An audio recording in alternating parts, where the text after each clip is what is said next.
एक बहुत ही सुंदर गांव था जिसमें कई लोग प्रेम और मोहब्बत से रहते थे। एक औरत बाहर से आकर बहुत बड़ा बंगला बनाकर उसमें रहने लगती है। वह औरत देखने में बहुत ही खूबसूरत थी, साथ ही दिल की भी बहुत अच्छी थी। वह गरीबों की भी मदद किया करती थी। उसका नाम सरिता था, लेकिन लोगों ने उसका नाम परी रख दिया था। पड़ोस ही में चमन नाम का एक आदमी रहता था जो बहुत ही गरीब था। उसके घर उसकी बेटी की शादी थी।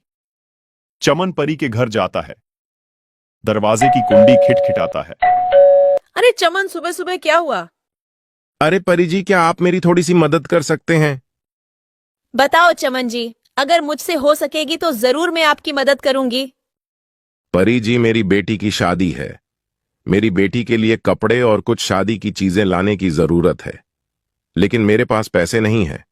महेश पैसे तो दे रहा है, लेकिन बहुत ज्यादा ब्याज पर दे रहा है। इतना मैं कैसे वापस दे पाऊंगा? बस पैसों की जरूरत है, लो ले जाओ ये पैसे। और भी जरूरत पड़े तो फिर भी ले जाना, और जब आपके पास पैसे आ जाए तो मुझे वापस कर देना। चमन पैसे लेकर अपने घर चला जाता है। परी लोगों की मदद करने में पीछे नहीं हटती थी, लोगों की भरपूर मदद किया करती थी। लेकिन एक बात में वह मदद नहीं कर पा रही थी।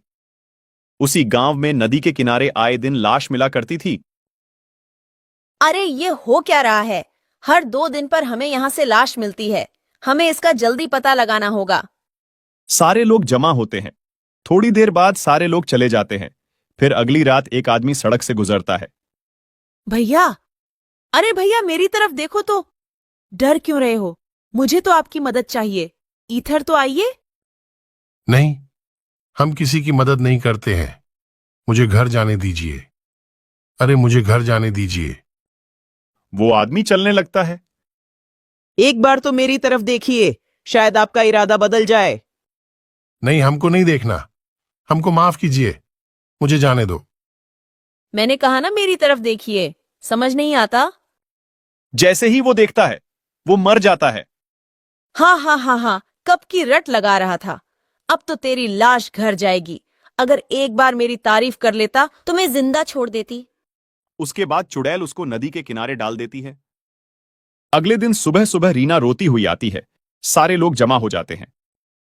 क्या हुआ रीना, क्यों रो रही हो? मेरे पति महेश रात को घर नहीं आए।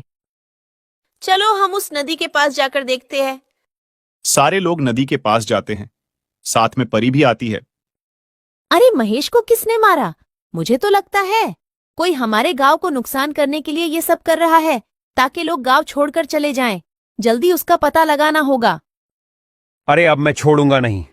मैं पता लगा कर रहूंगा कि यह सारा कौन कर रहा है। अगले दिन राहुल गांव के रास्ते निकलता है। तभी आवाज आती है। एक बात सुनो। सुनो भैया, क्या आप मेरी मदद कर सकते हैं? कौन है तू? इससे क्या फर्क पड़ता है कौन हूं मैं? अच्छा, तुम ही हो जो लोगों को मार डालती हो। हाँ हाँ हाँ, मैं ही हूं जो लोगों को मार रही हूं। तुम क्या कर लोगे? आज तो तुम्हारी बारी है। हा हा हा हा हा। अरे नहीं, मुझे पता नहीं था कि तुम एक चुड़ैल हो। मुझे छोड़ दो। तुम्हें लोगों के साथ जो करना है करो। मुझे छोड़ दो। अब तू जिंदा नहीं जाएगा। अभी तो बड़ा उछल रहा था, बड़ी बहादुरी दिखा रहा था। तेरी बहादुरी कहाँ गई? और तुझे मैं छोड़ दूं ताकि तू सारे लोगों को बता दे, ताकि लोग यहां आना बंद हो जाए। अरे नहीं, मैं किसी को नहीं बताऊंगा। किसी के सामने मुंह भी नहीं खोलूंगा कि लोगों को चुड़ैल मार रही है। बस मुझे जाने दो। चुड़ैल उसको भी मार डालती है और नदी के किनारे जाकर डाल देती है। सुबह जब लोग नदी के किनारे पर जाते हैं तो देखते हैं।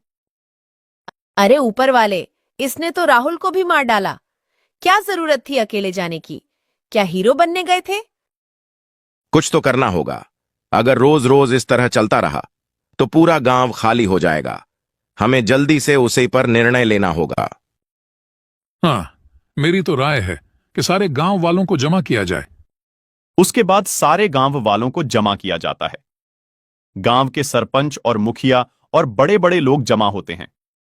गांव का सरपंच खड़ा होता है और लोगों से कहता है, हर एक आदमी इस मामले में अपनी अपनी राय दे। हमें क्या करना होगा? सरपंच जी, मेरी राय है कि आज रात सारे लोग पूरे गांव में फैल जावे और नदी के पास भी कुछ लोग चले जाएं। लोगों को कौन मारता है सब पता चल जाएगा। लेकिन सारे लोगों को देखकर वह नहीं आएगा तो हमारा काम नहीं होगा। सरपंच जी, मेरी बात सुनो। मैं आज रात को जाऊंगा, मेरे साथ एक आदमी को और भेजो। हम दोनों मिलकर पूरी बात का पता लगाएंगे, फिर हम सुबह आपको बता देंगे। ये बात सही है। दूसरा आदमी कौन तैयार है, जल्दी बोलो। तो एक आदमी खड़ा होता है जिसका नाम प्रकाश होता है। सरपंच जी, मैं जाऊंगा। लोग अपने घरों पर चले जाते हैं। जैसे ही रात होती है तो प्रकाश और मोनू दोनों गांव से निकलकर सड़क के करीब जाते हैं। वहां से दोनों अलग अलग हो जाते हैं। जैसे ही प्रकाश थोड़ा आगे जाता है तो आवाज आती है, अरे सुनो, मेरी तरफ एक बार तो देखो। अरे चुड़ैल, तू ही लोगों को मारती है। मैं ही मारती हूँ। आज तेरी बारी है।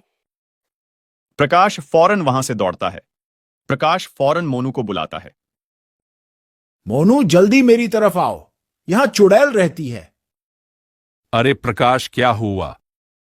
अरे भाई, देखो उधर दूर, जो अभी औरत नजर आती है वही चुड़ैल बनकर आई थी। चलो उधर जाकर देखते हैं। जैसे ही वह दोनों चुपके से देखते हैं तो प्रकाश कहता है, अरे ये तो परी है, परी। ये दोनों आदमी भागकर गांव आ जाते हैं। फिर वह दोनों अपने अपने घर चले जाते हैं। जैसे ही सुबह होती है वह दोनों सरपंच के पास जाते हैं। फिर सारी बात सरपंच को बताते हैं। फिर सरपंच गांव के कई लोगों को लेकर परी के घर जाते हैं। सारे लोग और सरपंच परी के घर जाकर दरवाजा खिटखिटाते हैं। परी बाहर नहीं आती। सारे लोग आपस में एक दूसरे से कहने लगते हैं, लगता है परी को पता चल गया है, अब बाहर नहीं आएगी। उसमें से एक आदमी कहता है, मुझे तो लगता है परी भाग गई होगी। सारे लोग शोर करने लगते हैं, जिसकी आवाज सुनकर परी घर का दरवाजा खोलकर बाहर आती है। अरे सारे गांव वाले मेरे घर क्यों आए हो? क्या हुआ है? कोई जरूरत है क्या? नहीं नहीं, हमें यह खबर पहुंची है, आप ही रात को चुड़ैल बनकर लोगों को मारती हो। अरे ऐसा कौन कहता है कि मैं रात को चुड़ैल बनकर लोगों को मारती हूँ? सुनिए परी जी, कल रात मोनू और प्रकाश दोनों गांव के बाहर सड़क पर जा रहे थे। जब दोनों अलग हो गए तब प्रकाश के सामने चुड़ैल बनकर क्या कह रही थी। हाँ हाँ, मैं ही चुड़ैल थी। क्या कर लोगे? अरे परी, आप ऐसा रात में क्यों करती हो? उसकी क्या वजह है? सरपंच जी, जरा सुनिए। जब मेरा पति चोरी करते हुए पकड़ा गया था, उसी वक्त गांव वालों ने मिलकर उसको मार दिया था। उस वक्त मैं प्रेग्नेंट थी। मेरे पति के मर जाने के बाद मैंने आत्महत्या कर दी थी। तब से मेरी आरती चुड़ैल बंद कर भटक रही है। मैं किसी को नहीं छोड़ूंगी। सारे गांव वालों से बदला लेकर रहूंगी। तभी परी चुड़ैल बन जाती है। तभी सरपंच के पास दो आदमी आकर कहते हैं, सरपंच, हम तांत्रिक को लेकर आते हैं, वो चुड़ैल को अपने कब्जे में कर देगा। वो दोनों तांत्रिक के पास जाते हैं और तांत्रिक को सारी बात बताते हैं। तांत्रिक उन दोनों के साथ आता है। तांत्रिक चुड़ैल से कहता है, गांव वालों को परेशान करना बंद कर दे। नहीं, मैं गांव वालों से बदला लेकर रहूंगी। तभी तांत्रिक चुड़ैल को आग लगा देता है। चुड़ैल जल जाती है। सारे गांव वालों को चुड़ैल से छुटकारा मिल जाता है। सारे गांव वाले तांत्रिक का शुक्रिया अदा करते हैं। गांव वाले तांत्रिक को बहुत सारी चीजें गिफ्ट करते हैं। तांत्रिक उन चीजों को लेकर चला जाता है। फिर गांव वाले खुशी खुशी रहने लगते हैं। सरपंच मोनू और प्रकाश को कुछ पैसे दे देता है। उनकी हिम्मत की वजह से पूरे गांव वालों को छुटकारा मिलता है। दोस्तों, इस कहानी से हमें यह सीख मिलती है, कभी भी किसी पर आंख बंद करके भरोसा नहीं करना चाहिए। हमारी